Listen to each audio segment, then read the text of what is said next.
Hello and welcome back, or welcome to the Riley Brakefield Show. I am your host, the one, the only Riley Brakefield, also known as Titties on the Streets. That's what my homies call me. You can find me on Twitter under that name. You can find me on Instagram, TikTok as well as Riley Brakefield. Make sure to go follow those accounts if you ever want to, stay up to date what I'm posting, see what's going on, see what my thoughts and opinions are. Sometimes I post about my life, sometimes I don't. Who knows? But first of all, don't forget to like, share, subscribe. If you're a first-time listener, this show is mostly about college sports in general. Sometimes I dabble into politics. Sometimes I try to catch a pedophile. Got a little bit of politics today. Today's show going to be Final Four based, both men's and women. Going to do a little bit of talking about both. Going to get a little political, talk a little gun reform, talk a little bit about the Tik Tok ban, just stuff like that. We got my top five, all that jazz. But we'll start off with some news here to get the show started. I feel like this might be a little bit of a shorter show, but we'll see. I am stuttering like a motherfucker right out the gate. I got to stutter. I haven't been medically diagnosed, but I know that I have one because my brain works 1,000 miles a minute and my mouth doesn't work worth a shit. So let's go. Starting off with the news, Lamar Jackson came out and did a Twitter thread yesterday, I believe, or Tuesday. Basically saying that he had asked for a trade on March 2nd. Ravens, obviously haven't granted him that. He's looking to go elsewhere. It doesn't seem like the Ravens are really willing to work with him, which just to me doesn't make a whole lot of sense. I mean, he's a generational quarterback. I know he's been hurt the past 2 years, but at the same time, there's not a lot of top 10 guys, and I think Lamar is definitely one of those top 10 guys. He can, he's not the best in my opinion at throwing the ball, but he still does make smart decisions. He still does make the right reads. The guy's a proven winner.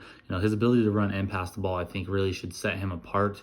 And the fact that no one's willing to even take a chance on him, all these franchises who have had horrible quarterback luck, and Lamar is basically just sitting there for the plucking. You think about the Commanders, the Colts, even the Lions. I do like Jared Goff there for the Lions, but I mean, it's still shocking that no one's taking a chance on him. But there's so many suitors for Deshaun Watson, and after his whole being a sexual predator and stuff, and so many teams were willing to give him an opportunity, but it's not being for Lamar. Like injuries versus sexual predator.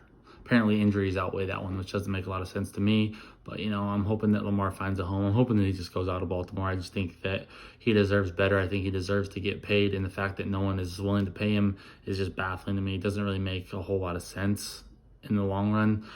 I don't even understand why the Ravens haven't even tried. I mean, they're not building a roster around him. They're basically building a roster that's mainly, the Ravens have had a good defense for so long now, but their offense has kind of always been the problem. And, they got lucky and won that Super Bowl back in 2011, and then same back in 2000, they had enough offense to get by and the defenses were just great.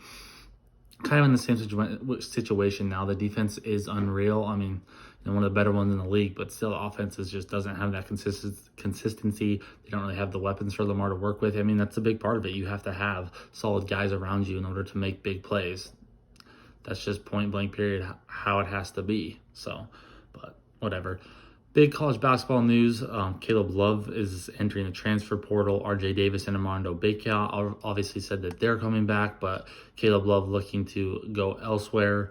Mostly, it seems like, the North Carolina fans kind of were assholes to him this year after not making the tournament, which I think is stupid. I think that, Caleb Love, RJ Davis, and Armando Bacot have done a lot for that program. I mean, the fact that Armando's come back for a fifth year really shows that they want to win.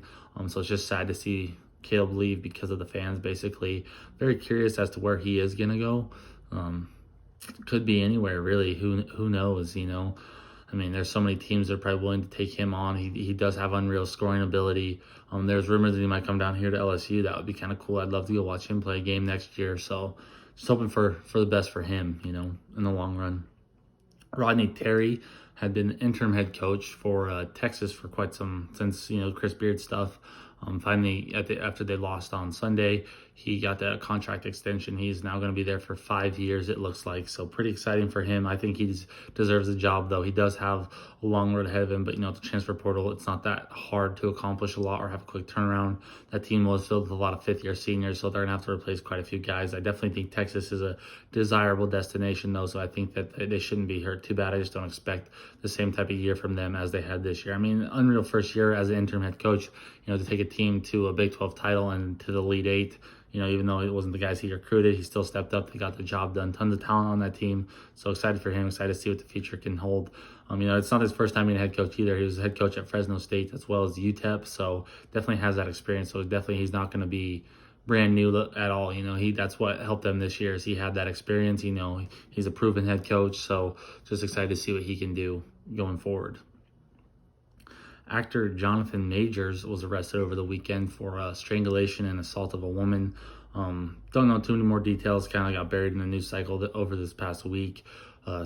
But just a horrible situation. Hopefully, he gets his shit figured out. I'm just tired of seeing this, man. It's so many actors and athletes that are constantly caught up in domestic violence cases, and I don't understand it. There's no reason to resort to violence when it comes to anything. You don't need to beat up somebody. You don't need to beat up a woman. You don't need to beat up your significant other, especially. So it's just a sad deal. Hopefully he gets his shit figured out. He gets the help that he needs, because it's obviously something serious is going on there. Kanye West reportedly does not hate Jews anymore after watching 21 Jump Street and seeing Jonah Hill's performance. So it's a good sign, I guess. Who knows? Maybe they need to show that movie to Kyrie Irving as well, so that he won't hate Jews as much either.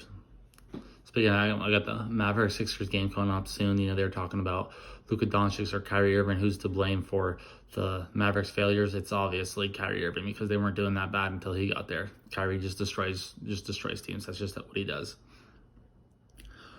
Owner of a COVID testing company was indicted for allegedly frauding the government out of, $83 million in COVID tests. So once again, COVID was a scam. Everyone should have known that. If you didn't know that, you're crazy. The people that are still believing that COVID is real should probably get a life and move on to something bigger and better. Maybe, I don't know. That's just, COVID was never real. I never even got it. So I don't even need it, whatever. I'll knock on wood for that one.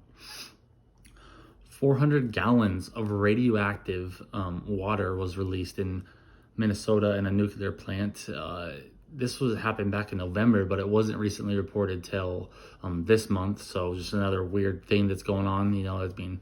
There's constantly something in the news cycle that seems to get buried. That's just another thing. So stay on TikTok so you can see that kind of information. It's the only place you ever find out shit anymore, it seems like. We'll talk about that in a sec.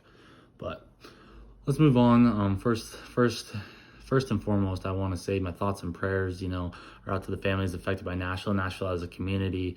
Obviously, earlier this week, if you didn't already know, there was a shooting at a Christian school by a transgender man. I don't know what you want to call her. I'm just going to call her a woman. I don't really care about gender identity. I don't think that she deserves to be labeled correctly, whether she wanted that or not. I think she deserves to be mislabeled, because there's no room for violence no matter what you're going through in life. There's absolutely zero reason to kill innocent children. It's reported that she premeditated this attack. She obviously was a student at this school, which she knew what she was doing. And, the people that are trying to say, she deserves it, or, she's the victim here because she went to school there. She probably suffered from bullying and stuff like that. First and foremost, I got to say to that, then why didn't she kill her parents? Her parents were the first ones, that put her in that school, that raised her to be a Christian, and she decides to go take out innocent lives. That's disgusting. I mean, there's no room for that in this world. And that's the biggest problem, is everyone's going to sit here and scream like it's guns, it's guns, it's guns. It's not guns. I don't own any guns myself, but I have no problem with guns. I believe that we as Americans deserve to have the right to bear arms, to protect us from our government, to protect us from situations like this. But at the same time, nothing gets changed in our government system. One side wants to sit here and scream, we need gun reform, gun reform, gun reform. What are you going to do? Only like 40% of gun sales are through actual legit sellers, and in that case you have to get a background check. But through private sellers, there's no reason for a background check. There's all these things. There's this black market that exists. You're never going to fully get rid of guns. And if you're going to sit here and scream guns, you need to come to terms with the fact that you will never get rid of guns. And getting rid of guns is probably the stupidest thing we could do as a country. It allows for criminals to be worse. It allows for stuff like this to happen. Guns are just like drugs. If you want it, you're going to find a way to get it. Point blank, period. You can't really do anything about it. They're always going to be around here. I mean, how many shootings, just regular gang violence, happens throughout the United States? That regular shootings that just happen for no reason. It just sucks that it just so happens to happen to kids all the time, and it's fucking disgusting. It's awful. I mean, it really comes down to mental health in America, in my opinion. I mean, we live in this country where everyone is so caught up in who you are as a person, what your gender identity is, all these stupid things that really don't matter, because at the end of the day, if you care about another person and who they are, you're stupid. Just worry about yourself. Worry about your own life. All this other stuff doesn't affect us, right? Only thing that matters is you and your family. So the transgenders that want to sit here and scream, care about us, you know, if you don't stand up and do something for us, we're going to come after you and kill you, like the multiple posts I've seen on Twitter and TikTok and stuff like that. That's fucking disgusting. There is no room for more violence in this world. You don't need to push your agenda on people. People can be on one side and not give a fuck about it. On the other side, you can care all about it all you want. But we don't need to fight about it, because at the end of the day, who fucking cares? There's no room for it. Just worry about yourself, worry about the people you love, and just do you. No one cares if you want to cut your dick off. No one cares if you want to turn your pussy into a dick. Get over it. Like, it's really that simple. I mean, and to me, I don't think we can ever change the gun laws. I don't want the gun laws changed. It's very simple. There's millions and millions of veterans who come home from war that pass PTSD checks. They could easily protect our schools. You just need 1 or 2 at each door, or 1 or 2 throughout each school. It's not that hard. Thousands, millions of them would love to do that. If there was a way to give back to their country, they'd do it for free. But our fucking government's too lazy to even put something like that in motion. It's ridiculous. It's stupid. It's just stuff like this should not continue to happen. And to me, it comes down to mental health. There needs to be more of an extensive mental health check when you're buying a gun. You need to sit down with the therapist at least 3 times for them to judge if you are, in my opinion, worthy of owning a gun, what your intentions are of owning a gun, because you're never going to get rid of them. And we as a country need to come to the acceptance of that. They're not going away. Most people have them. Get over it. Like, it's not going to change, but something else can change. Better mental health checks. Veterans in schools to protect our kids. Former police officers, make it a paid position. Like, it's really not that difficult, in my opinion, to come up with a solution. But at the end of the day, it's just good versus evil. No matter what you do, if guns were banned, she would have loaded herself up with a suicide vest and done something that way. If she wanted to kill innocent children, she would have done that. But that's what she did. There's no way around it. She would have found a way to do it, no matter what. I'm very interested to see what this manifesto is about. I'm sure it's going to get buried somewhere in the media, you know, because she is a transgender. So, it's stupid. It's unfair. It's disgusting. She got what she deserved. Good versus evil. That's all it is. Now to the big other news cycle that's going on throughout the country. TikTok.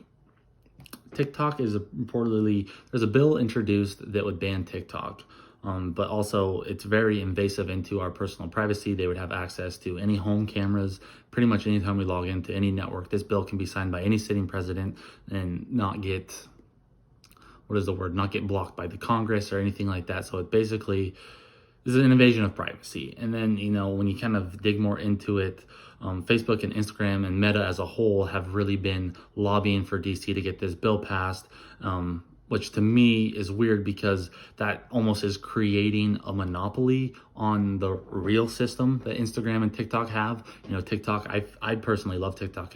TikTok and Twitter are my 2 favorite apps, because I feel like I actually get genuine information about stuff, and I don't have to, it's not fake. Instagram is fake. I mean, they only pay the creators that they want to pay, and that's part of the problem. Is TikTok pays people that are actually producing content that us people want to see. Instagram doesn't do that. So then in turn, you know, banning TikTok would give Instagram basically the model to push whatever kind of content they want. Facebook to push any type of content that they want, which in my opinion, that's a monopoly, because the definition of a monopoly is getting it in, what is the correct terms here, is illegally obtained in exclusionary or predatory acts. If Meta and Mark Zuckerberg's piece of shit ass are actually lobbying for this bill to pass, then isn't that technically them gaining a monopoly on the market? I mean, I'm pretty fucking stupid, but that makes sense to me. I find it weird. I find it odd. I don't think that TikTok should be banned. I feel like that's probably really one of the only places you actually see legit news. You actually see stuff that's going on in the world. That's where I find out a lot of the stuff I talk about on this show, is because nowhere else pushes content like TikTok. It's curated to what you want to talk about. It's curated to what you want to see. And then you have Congress sitting here asking the CEO of TikTok all these stupid questions about dancing kids on TikTok. It's like, I don't think I've ever seen one of those on TikTok. I don't think I've ever seen someone under the age of 20 dancing on TikTok. But for some reason, you guys get that, you know, and then they're sitting there talking about facial recognition. Any phone nowadays uses facial recognition. Like, what? And to connect to your home Wi-Fi? That was the dumbest comment I've ever heard in my entire life. Like, how stupid are you? We have a bunch of out-of-touch people trying to ban something that it's basically just trying to destroy free speech, in my opinion. Because TikTok, you actually get genuine information from it. You can actually hear about what's going on in the news cycle, not stuff that's getting buried. You get genuine information. You don't get that on Instagram. You don't get that on Facebook. I personally have already deleted Facebook. If this ban happens, I'm going to be getting rid of Instagram because I don't want to be giving any type of money or profit to those two. I don't have any paid subscriptions or anything like that. But personally, I don't think that they deserve to stand alone. That's unfair. That's a monopoly, in my opinion. And then when you dive even more into the congressmen and women that are sitting on this panel, they're all invested in Meta. They all have a huge investment in Meta. So if the bill was to pass, they're going to get a huge financial gain. So in my opinion, if you're somebody that doesn't know about this, if that ban happens, I think that you should get rid of Instagram and TikTok. We should delete those apps as a whole so that the market completely crashes on them, so that the senators and Congress people that are actually invested in that company, they lose money, because I think it's a disgusting act that they're doing. I think they're using their power to their advantage. Mark Zuckerberg's trying to create a monopoly on the market. It's just another thing, man. We're always going to be fighting our government until people actually decide to wake up and realize that it's us against them and that they're not here to help us. I mean, these people have been in office for so many years. It's time for something new. It's time for a change in this country. It's time for people. I don't even have a voice, but I'm sitting here trying to make one because I want to see something change, because I'm going to be 24 on Saturday. I would like to see something change throughout my lifetime. I'd like to be able to trust that I can bring kids into this world and not have them have to grow up in tyrannical government, which is at this point the only way it seems that we're going. But that's why we have the Second Amendment, to protect us from our government. It's just dumb. They're out of touch. It shouldn't happen. And if it does happen, it just shows how corrupt our government really is. That's just my opinion. That's just my thoughts.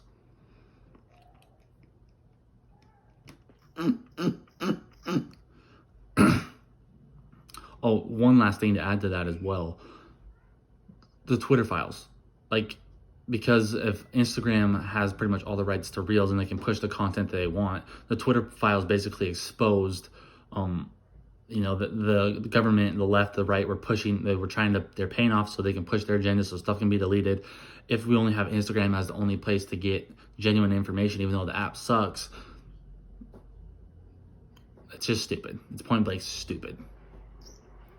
Moving on though, my top five best Final Fours. Number one, 2009, North Carolina beat Michigan State. That was the first national championship that I can remember. Well, not remember, but the first one that I genuinely cared about. I've always been a North Carolina basketball fan.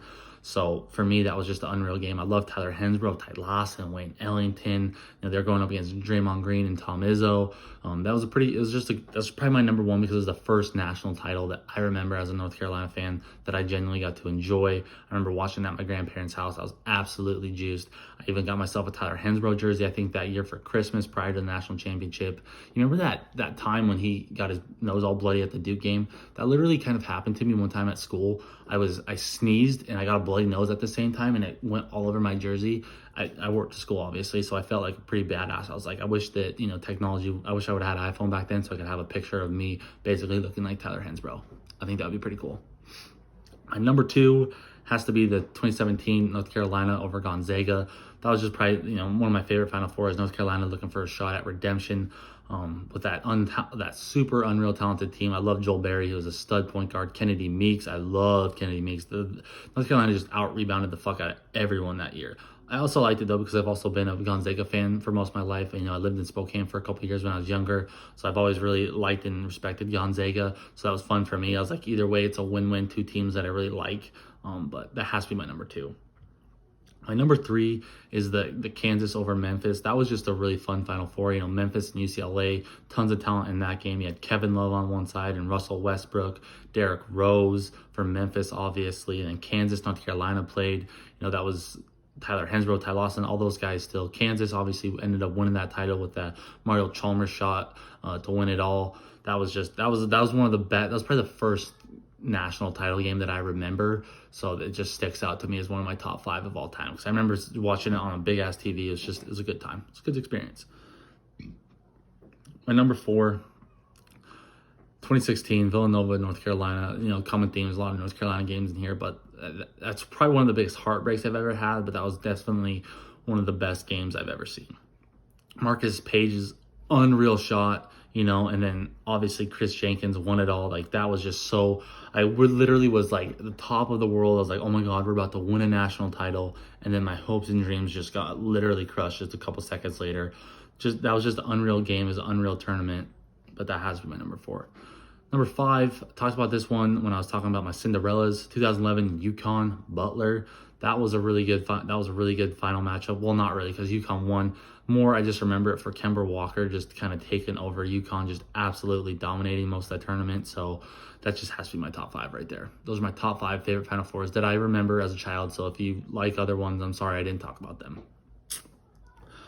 Another thing here, I've decided to just pretty much get rid of one love, one hate as a whole. I don't really run out of things to think about when I love and hate. Obviously, I talked about not wanting to hate on anything anymore because I'm kind of running out of ideas. Kind of ran in the same boat with love, so I'm just kind of getting rid of it because I don't really have anything else to talk about. I mean, might bring it back here and there, so we'll just kind of see what happens. But now let's do a little bit of Final Four talk here. We got San Diego State, FAU. 2 unreal games, man. I was absolutely devastated. Kansas State, obviously my pick to win the national title. They were just kind of forcing the ball too much against FAU. FAU is coming a lot more simpler, a lot easier for them. And compared to Kansas State, they were just kind of trying to force a lot. I feel like Noel's kind of being a little too flashy at times. Obviously sucked. I really wanted to see Kansas State in the Final Four, but FAU made it. San Diego State, Creighton, kind of a bad break for Creighton, but I do agree that was a foul. I mean, he literally reached around and grabbed and pulled the guy. So you can't really justify that it wasn't. But this should be a really fun game. FAU is a fun, Cinderella story. But at the end of the day, I love San Diego State, man. The way they play defense, they're so intense. The athleticism, the talent that they have, they're so deep. They rotate in, I swear, like 8 or 9 or 10 even guys. It seems like they can come in and play some solid minutes for them. And I just think that, both these teams aren't that big size-wise. Vlad Golden obviously had a big game in the Elite 8, but San Diego State took care of Creighton, who had Ryan Kalkbender, big guy. Alabama had 2 or 3 big guys, and they dominated that. So I just really like what San Diego State does defensively. I think that they'll win this game. I think that they'll be playing for a national championship come Monday night. I just don't see it any other way. UConn and Miami should be a good one. Jim Larinaga getting Miami to the Final Four after their upset against Texas, which that was an unreal game. My stepdad, he is a Texas fan, so I was obviously rooting for Texas in that one. But damn, it was crazy. Miami just found a way to keep fighting Texas. They went cold. That's why I hate that there's so many timeouts in college basketball. They have the regular timeouts, they have the TV timeouts, all that stuff. It's just kind of, college basketball is just a game of runs, basically, and you just see that throughout the tournament. You've seen that. You're going to see that on Saturday and Monday. It's a game of runs. You just got to be in the moment. You have to be hot. Taking as many timeouts as you do, that'll happen. So, it's cool for Miami, though. I do like Isaiah Wong, so I'm excited to see what they can do. But going up against UConn, UConn obviously has been taking care of business. I mean, they were unreal in non-conference play. They got to the Big East where teams were a little bit more familiar with them, so it kind of, that's where they started losing a lot, dropped their seeding, but they were dominant all year long. They're showing that again. I don't think it's going to change against Miami. I think UConn's destined to win the national title. I mean, if you want to talk about trends and stuff, they're the only team left in the Ken Palm stat of whatever you want to call it. Ken Palm stat of national champions. They fall into that category. They're the only team left from the Week 6 top 12 poll. So I feel like destiny is just pointing in UConn's direction. So I would bet heavy on UConn to win on Saturday, and I bet heavy on UConn to win the national championship. I do see them playing San Diego State. I do see San Diego State give them a little bit tougher of a game, but at the same time, I think UConn can take care of business. I think this is just their year again. I mean, they're one of the best programs in college basketball. Since 1999, they've already won like 4. This would be their 5th national championship. So they're definitely an unreal team. Tons of talent. Danny Hurley's a really good coach, so I just think this is UConn's tournament. Now to the women's Final Four. Virginia Tech versus LSU. I'm rocking with the LSU Tigers. I don't know much about Virginia Tech. Been watching the LSU girls past couple of games here. They're looking a little shaky here and there, but I feel like Angel Reese is going to come out and put on a show. A lot of it is, like I said, it's a game of runs. I think LSU is coming in very confident with Kim Mulkey. She's been here before. I mean, she has 2 national championships. She won one as a player as well. She's proven she knows what she's doing. I think she has the right team to get to the national championship. with LSU this year. Then South Carolina, Iowa, that should be a real headbanger of a game. Caitlin Clark for Iowa has been on absolute tear, had a triple-double, 40-point triple-double in the Elite Eight game. I think she was the first person to ever do that. Nobody's ever had a 30-point triple-double or a 40-point triple-double, men's or women's, in the NCAA tournament. So Iowa's really good. They can really spread the ball around. They're very, very talented as a basketball team. So I'd be very surprised, I'm interested if they come out. South Carolina hasn't lost a game. Aaliyah Boston, she's been unreal. She's been dominating for South Carolina all year. South Carolina's been dominating pretty much everyone all year. So I do think that, Dawn Staley has a really good team once again this year, led by Boston especially. I think South Carolina advances, sets up a South Carolina LSU national title. I'm just going to go with the home team here. I'm just rocking LSU. If LSU can get there, I think they're going to be out for a little bit of revenge after their embarrassing loss to South Carolina earlier this year. So I really just would not be surprised if LSU pulls it out. But I was going to say at the same time, South Carolina is a very good basketball team. So I would be very surprised. I'd be very surprised if South Carolina didn't win this national championship. I'm just rocking with LSU because I like the team. I like Kim Mulkey. I want to see them get it done. But that's today's show. Like I said, I knew it was going to be a little bit shorter. Didn't have too much to talk about, but hope you enjoyed. Don't forget to like, share, subscribe, send to your friends, your family members, anyone that's a South Carolina fan or LSU fan or whatever, UConn fan, San Diego State fan, anyone that's on the Final Four, send to them so they can hear my thoughts, but who knows. But don't forget to follow me on Instagram, Twitter, and TikTok before I get rid of Instagram eventually. I appreciate your love. I appreciate you listening. Have a blessed day. Your boy Titties is out.